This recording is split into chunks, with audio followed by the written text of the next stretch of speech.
Does it sound all right? Okay. No? This darn thing. Which I believe we will all share. It is that the general elections may hasten a day when there will be employment for all, when labor may be duly honored and receive its due reward. At any cost? At any cost? How far would you go with that? How far would you extend that? Just watch me. You've got Rasminsky at the Bank of Canada saying the country is going to pieces practically every year for the last 5 or 6 years. Mr. Turner, just one second. Once any You nation, do not have a monopoly on patriotism. And I resent the fact that your implication that only you are a Canadian. Hello and welcome to the podcast of the Red Ensign. Today we're going to be doing something a little bit different. I'm by myself today. We're going to be checking in on the world of liberal Canada. And I think in this moment, something fascinating is going on in liberal Canada that I think many of us either haven't watched especially closely, or perhaps more accurately are not really emotionally ready to understand. I think what you're watching is the breakdown of the liberal dream in Canada, the reorientation of the Laurentian Elite away from that liberal progressive dream. But I think they are, as of yet, somewhat directionless. And I want to go through a constellation of facts here that I find quite fascinating, and introduce it on the podcast on an off episode without cryptos before we come back at our regularly scheduled time and look at George Grant Part 2. Now, you've all probably seen this meme. This meme is a classic tutorial on progressive messaging, most imported from the US. So when progressives attempt to introduce a piece of their agenda, which is particularly radical, the cycle for the messaging cycle begins with "it's not happening." We can all recognize this with regard to the abusive practices related to transgenderism in minors. We can see it began with "it's not happening," then it's a right-wing conspiracy theory, then it might be happening, and finally, it's happening, and it's a good thing that it's happening. Now, in Canada, we have a unique version of this, which I call the unwind version. After it's happening and it's good, there's a news cycle where it's ancient history and there's nothing we can do about it now. It happened. It's a bad thing that it happened, and now we're going to fix it. And finally, it happened, and it was the fault of evil reactionaries like you. We can see this in particular in the example of residential schools as a policy in Canada. Residential schools were a progressive policy in Canada. They went on for a very, very long time. For most of their history, progressives were quite happy to claim credit for driving them. It was a good thing. Then, as the anti-colonial narrative picked up in progressivism in the post-war era, they went to "it's not happening," or "it's ancient history and it's no longer happening." And finally, in the woke era, it went from it's ancient history to "it happened and it's your fault that it happened." I think it's important to bear this element of the wind down cycle of progressivism in mind as we have a look at the collapse of certain objectives of the progressive aristocracy in Canada, and try to understand what the future might look like on the other side of progressive broken dreams. So before we get started looking at the broken version of progressivism, I want to go back and look at how progressivism looked in its ascendancy within the Laurentian Elite as little as 10 or 15 years ago. So have a look at this one. You've probably all seen this some time ago, but it's good to remember. Why do you feel that someone's personal gender identity and pronouns infringes your free speech? Can one not also argue, based on your interpretation, that professors can use racial slurs in their classroom and that the inability to do so would violate their freedom of speech? Well, that's pretty much the same question, I think. I think that we're crossing a dangerous line, and the line is the requirement that's being put upon people by government agencies with the full force of the law behind them to decide what language categories you're going to use. So there we see Professor Jordan Peterson, while he was still at the University of Toronto, undergoing a classic progressive struggle session in that institution. He showed one set of questions, but he rightly indicates that it's pretty much the same question. This question is put to him over and over again in hopes that he will make a mistake and indict himself as racist so that he can be fired. This is what the progressives looked like in Canada in their ascendance. They operated from a position of total confidence in that their narrative frame would never be challenged, and total confidence that the things that they were doing were on the right side of history and not only correct, but moral imperatives deep in the religious structure. And you can see, actually, Peterson is a good example, because Peterson is at heart a liberal, and he's one of the first liberals in the Laurentian coalition to understand the problems with what's going on and to begin to kind of break down under the contradictions that have manifested themselves much more widely in Canada in the years since. Let's have a look at the world now in 2024, 2025, rather than in 2014. Immigration. Let's talk about it. In the last 2 years, our population has grown really fast, like baby boom fast. And increasingly, bad actors like fake colleges and big chain corporations have been exploiting our immigration system for their own interests. So we're doing something major. We're reducing the numbers of immigrants that will come to Canada for the next 3 years. Today, I'm going to let you in on what happened, where we made some mistakes, and why we're taking this big turn. Yes, that is Justin Trudeau, the immigration restrictionist. Get that through your head. That is Justin Trudeau advocating for the restriction of immigration on the basis of its harmful side effects to Canada. Justin Trudeau, who was until this point closely aligned with the Century Initiative.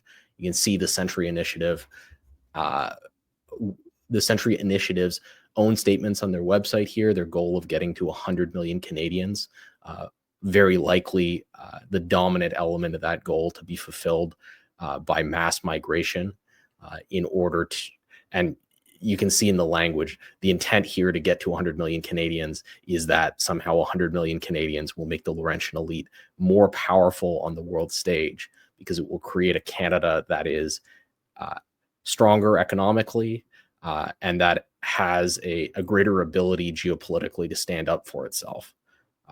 You can think of the Century Initiative as an effort by the Laurentian Elite to get out of this position where they're in perpetual subordination to the United States. Kind of a fascinating insight into the Laurentian progressive mind.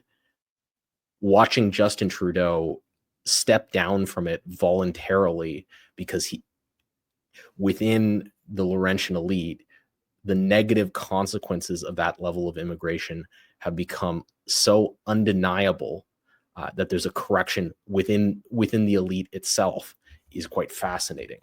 You can see this is the first of the broken progressive dreams that I want to address. The Century Initiative, as stated, is never going to happen now. The Laurentian Elite have bought out of that project. and bought out of it incredibly publicly through their political vehicle in the Liberal Party. That's not to say that they aren't still, they don't still harbor incredible resentment to the legacy populations of this country, that they won't still wage, that they won't still leverage accusations of racism or accusations of bigotry or DEI as clubs against the Native population, or that they won't still support immigration at levels vastly higher than I would prefer. But this plan, the plan that led to millions of temporary foreign workers flooding into Canada in the years after COVID on either student visas or on temporary foreign worker visas, that's dead. And that's a kind of policy reversal of the scale that we've not seen from the Laurentian elite in many, many years.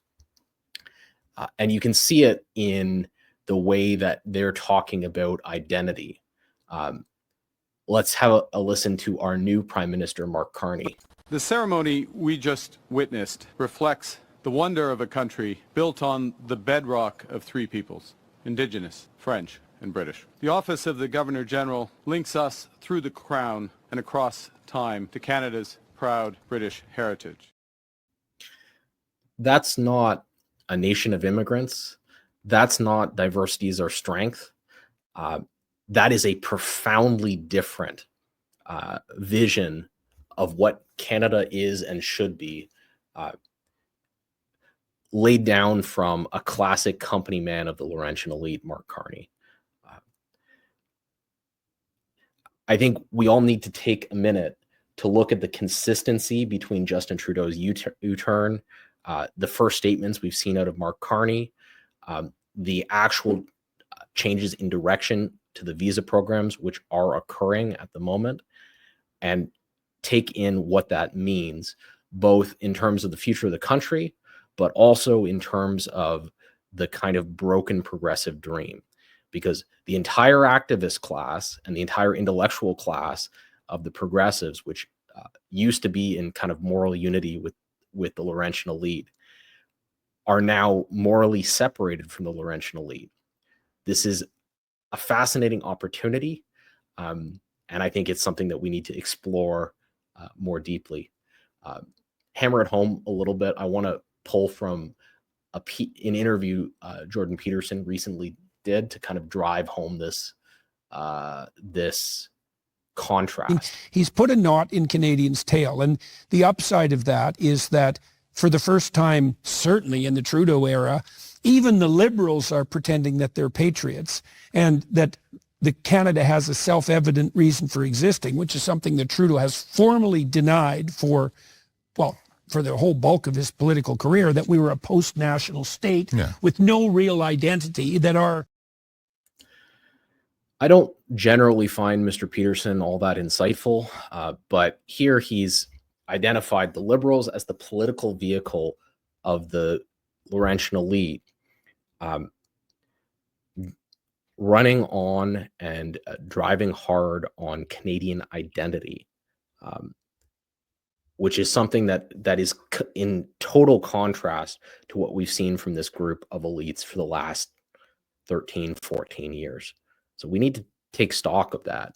And it's not just in the area of migration and identity that we've seen a radical shift and a broken progressive dream. Let's have a look at another classic progressive issue. This is culled from some news on the setup of safe injection sites in Toronto. I think this is 4 or 5 years ago. I'm very pleased. Obviously, we're really, really, really happy that this happened. It's tinged a little bit with the fact that it took so long. A decade of work, all leading to this. 3 supervised injection sites to be set up in Canada's largest city. So that's how it started with safe injection sites. Here's how it's going, again from the mouth of another Liberal. I've also heard that the status quo of drug consumption sites is not working. Parents are worried about discarded needles that their children could pick up. Some parents no longer feel comfortable sending their children to the local elementary school or have pulled them out of their local daycare. Businesses and communities are concerned about disruptive behavior that increases crime around drug consumption sites that impact their communities. Just last year, for example, compared to the rest of the city, there was a 113% increase in reports of assault near these sites in Toronto. Violent crime was up 146% near Ottawa's Somerset. Again, this is not what you and I think of safe injection sites. This is what the Laurentian Elite and their liberal ideological allies think of safe injection sites. You're seeing a collapse of the moral certitude that we saw in the first instance. One of these administrators who 15 years ago would be putting Jordan Peterson or his compatriot through a struggle session because he was beginning to have doubts about the progressive dream, is instead going on TV addressing these concerns as though they're serious, and preparing the public via propaganda for the likely U-turn on this issue, right? That the progressive state in Canada is preparing the public for the fact that safe injection sites and the harm reduction strategy around the use of narcotics is going to change because the progressive state no longer believes that this is a solution that they're interested in. That's a fascinating change of direction, one that we should all take careful stock of. Again, we're going to shift and we're going to look at Mark Carney. Mark Carney, who was the architect of the Net Zero Banking Alliance, who was the architect of the strategy to use carbon taxes in order to strangle the use of fossil fuels in Canada and abroad. Mark Carney, who has spent the last 10 years of his career while he's been in the UK with a side operation designed to use the power of capital to strangle the use of carbon fuels throughout the global economy. Here he is as Mark Carney, the advocate for pipelines in Alberta. It's about getting things done. It's about getting, yes, pipelines built across this country so that we can displace imports of foreign oil. It's about building out the energy infrastructure more broadly here in Alberta, which I would add would include projects such as the pathways. It's about building energy corridors and trade corridors, including potentially up from here through to Nunavut. So we have additional deep water ports and opportunities there. You heard that right. That is Mark Carney, the advocate for building pipelines, for building deep water ports so that Canada can more fully participate in the global export of carbon-based fuels, both liquefied natural gas and crude oil. That is Mark Carney, who recently canceled the consumer carbon tax, the policy of which he was fundamentally an architect. This is a change in direction within the Laurentian Elite of an incredible magnitude and spectrum. And I want to highlight one more clip here, this from Jim Balsillie, formerly of BlackBerry fame, discussing the trade situation with the United States. That I think that Trump's behavior is unpresidential, it's unprovoked, it's unkind, it's almost certainly illegal, though hard to enforce. Yeah, which matters. You can more or less ignore the entire rest of this interview.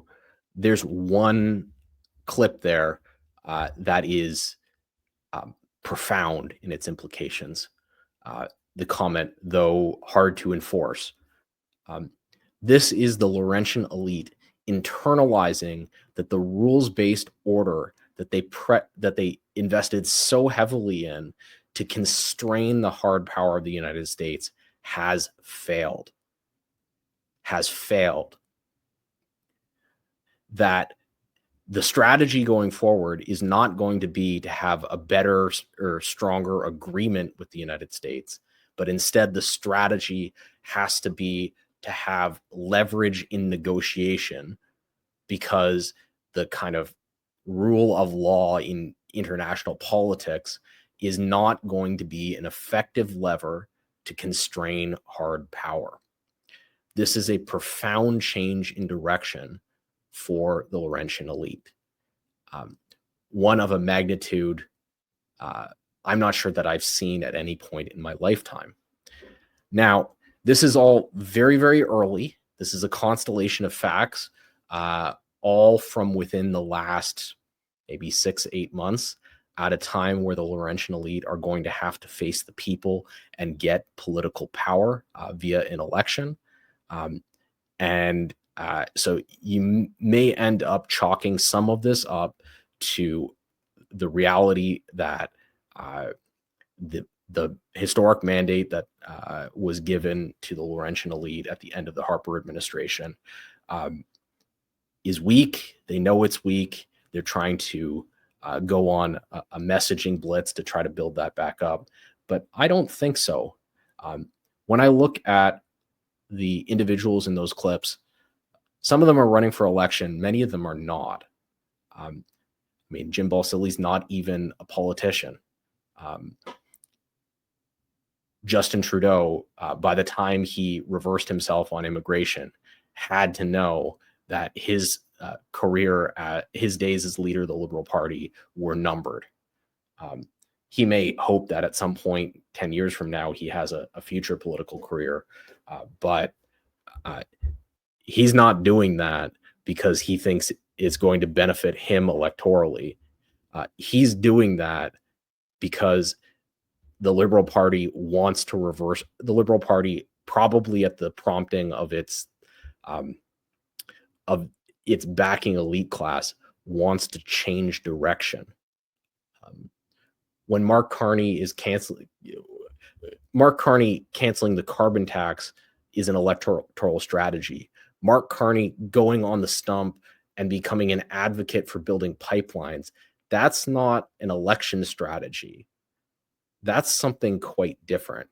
That is,